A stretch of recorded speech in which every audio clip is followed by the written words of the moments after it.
पहली बात तो है कि हम बड़ों के लिए हमारे भारत की आदर्श परंपरा है। एक बार मैंने प्रश्नों में कहा था, आप लोगों का जो छोटापन है, आपसे पूछा जाए किसके लिए कमा रहे हो, तो आप लोग शब्द कहते हैं पेट के लिए। दूसरा शब्द आप बोलते हैं बाल बच्चों को पाल रहे हैं। बस यहीं से व्यक्ति का डाउनफॉल चालू होता है।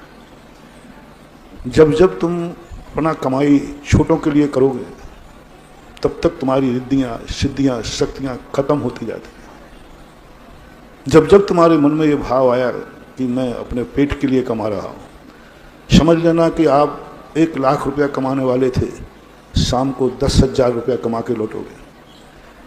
90,000 खो गई, शक्ति वहीं खो गई जब आप सुबह निकले कि मैं कमाने जा रहा हूँ। किसके लिए? पेट के लिए। और कई बार बहुत व्यक्ति गंदे शब्द का प्रयोग करते हैं, इस पापी पेट के लिए। महानुभाव, इस मंच से मैं सारे विश्व के लिए, क्योंकि इस समय सारा विश्व टीवी के सामने बैठा है, उन सब के लिए मेरा संदेश देना चाहता हूँ, अपने पेट को कभी पापी पेट मत बोलना। सबसे बड़ी शक्ति तुम्हारी वहीं क्षय होगी। आपने अपने आप को ही खुद ऐसी गाली दे डाली। पापी पेट कैसे है ये? कौन सा पाप किया है इस पेट ने? कौन सा पाप करता है इस पेट? इसका अर्थ है कि आप गलत खाते हैं। पापी पेट वो कहें जो मांसाहारी हो, शराबी हो, जो गंदी वस्तुएं सेवन करते हो, उनका पेट पापी है। पेट पापी नहीं होता महानुभाव। और जैसे तुमने ये कहा इस पापी पेट के लिए कमा रहा हूं, आप 10,000 के स्थान पर 1,000 कमा के लाएंगे शाम को। आपकी शक्ति थी 1 लाख रुपया कमाने की, और आप 1,000 रुपये पे आ गए, क्योंकि आप किसको कमा रहे हैं? पापी के लिए।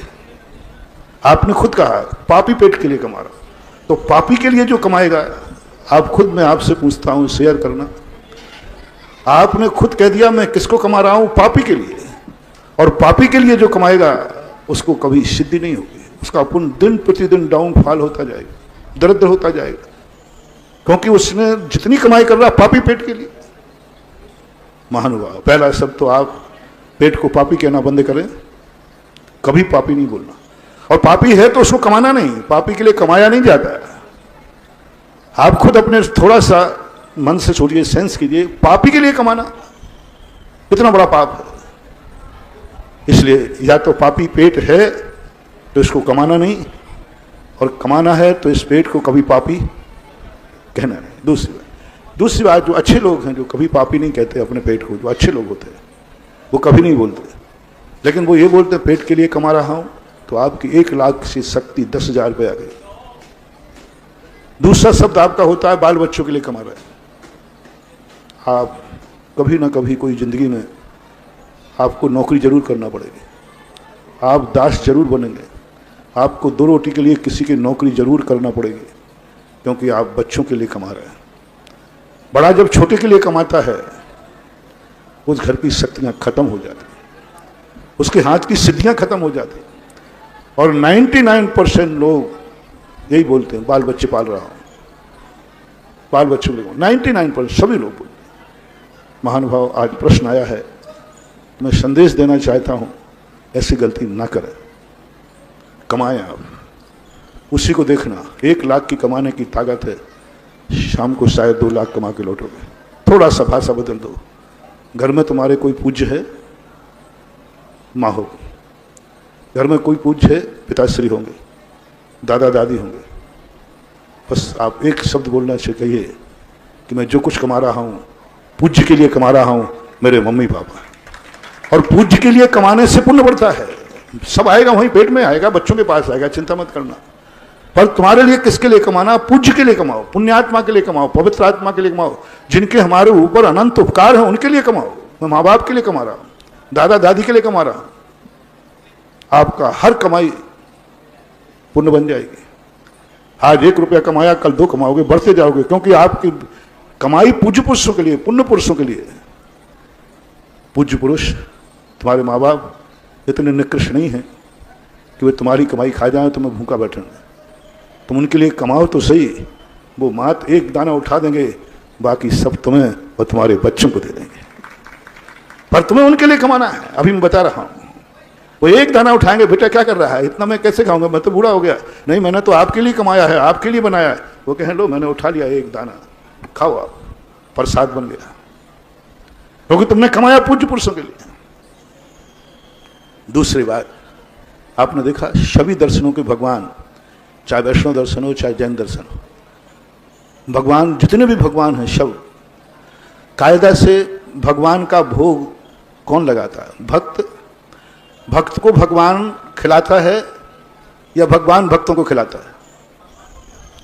सभी लोग बैठे हैं यहाँ पर, सभी अपन जैन अजैन सब एक बात बोले, मंदिर में भगवान बैठे, भगवान सबको खिलाता है कि अपन सब भगवान को खिलाते हैं? भगवान भूखा बैठा रहता, अरे वो तो भगवान है, उसके यहां भंडारा होना चाहिए सबका। नहीं, भगवान कहता है जिस दिन मैं तुम्हें खिलाने लग जाऊंगा उसी दिन तुम बर्बाद हो जाओगे। बड़ों का कभी नहीं खाना, पूज्य पुरुषों का कभी नहीं खाना, पूज्य पुरुषों को खिलाना। पूज्य पुरुषों का खाया नहीं जाता। भगवान को देखो, भगवान किसी को नहीं खिलाते और सारे लोग भगवान को भोग लगाते। तुम कमाओ, किसके लिए कमा रहे हो? भगवान के लिए। अभी मैंने माता पिता का घर के भगवान कहे थे, अब थोड़ा मंदिर की तरफ चलें क्योंकि अपन भारतीय हैं। कहना शुरू करो, किसके लिए बना रहा हूं? प्रभु के लिए। किसके लिए कमा रहा हूं? भगवान के लिए। महाराज सब भगवान खा जाएंगे तो तुम्हें विश्वास है? भगवान भोग कितना लगता है? बोला, एक नरियल लेके जाते हो, भगवान को भोग कितना लगता है? इतनी सी ऊपर जो कील होती ना चिटक, वो भगवान को भोग लग गया, दस्तूर हो गया सारा।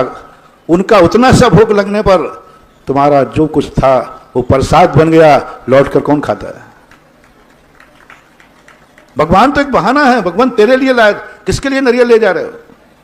वैष्णव दर्शन के अनुसार पूछो, किसके लिए प्रसाद ले जा रहे हो? भगवान के लिए। वाह क्या बात हो गई। और थोड़ी देर बाद देखा तो वो खुद खाते हुए पाया गया। अरे भाई तू तो भगवान के लिए ले गया था, ये तू खा रहा है? नहीं, भगवान ने कह दिया बेटा मैंने ले लिया, जा तू खा। खरीदना किसके नाम से, लाना किसके नाम से, चढ़ाना किसके नाम से, और खाने मिलना किसको है? बड़ी विचित्रता है। वो शक्तिमान अन्नदाता है, उसको सबको खिलाना चाहिए, लेकिन नहीं, वो अपनी तुम्हारी पवित्रता बढ़ाना चाहता है कि तुम मेरे लिए कमाओगे, मुझे तुम्हारे भोजन की जरूरत नहीं है। भगवान का उन दाने से कोई पेट नहीं भरता उनका। वो तो मात इसलिए वो भोग ले लेते हैं जिससे तेरा भोजन प्रसाद बन जाए और तुझे सिद्धि हो जाए। कृष्ण जी ने सुदामा के मुट्ठी भर चावल खा लिए, कोई पेट नहीं भर गया, कोई उनके यहाँ खाने को नहीं था क्या? द्वारकाधीश थे, लेकिन मात वो चावल खा करके सुदामा का मान बढ़ा दिया। सुदामा के जो अशुभ कर्म के उदय को पुण्य में परिवर्तित कर दिया। क्या खा रहे थे वो? कच्चे चावल और सूखे चावल। द्वारकाधीश थे, 56 भोग, 56 प्रकार के व्यंजन खाने वाले। चावलों को ऐसे खा रहे हैं जैसे कभी जन्म जन्म के भूखे हो, जन्म जन्म के भूखे हो, ऐसे खा रहे हैं वो चावल सूखे। बताओ क्या द्वारकाधीश के यहां भोजन नहीं था? बोलो ना, था। फिर चावल ऐसे क्यों खाया भरी सभा में? महानुभाव, यही महान लोगों की आत्मा होती है कि उन्होंने सुदामा के चावल खा करके सुदामा के जो अशुभ कर्म का उदय था उसको पुण्य में बदल दिया और दरिद्रता को अमीरी में बदल दिया। जब बड़े आदमी किसी गरीब का, बड़े आदमी जब किसी छोटे का किसी भी वस्तु जो उनके नाम से लाई गई है उसको छू भी लेते हैं तो उस गरीब की अमीरी बदल जाती है। उसी समय सुदामा का सारा अशुभ कर्म अमीरी में बदल गई, पुण्य में परिवर्तन। इसलिए अपने जीवन में जब कमाने की बात आती है तब अपनों से बड़ों के लिए कमाओ। जो कुछ भी करते हो पूज्य पुरुषों के करो, लौट के सब आएगा, चिंता मत करना। वो कुछ भी नहीं लेने वाले, लेकिन एक विधि चलने वाली है। इस विधि से यदि व्यक्ति चलता है तो बहुत कुछ हासिल कर सकता है।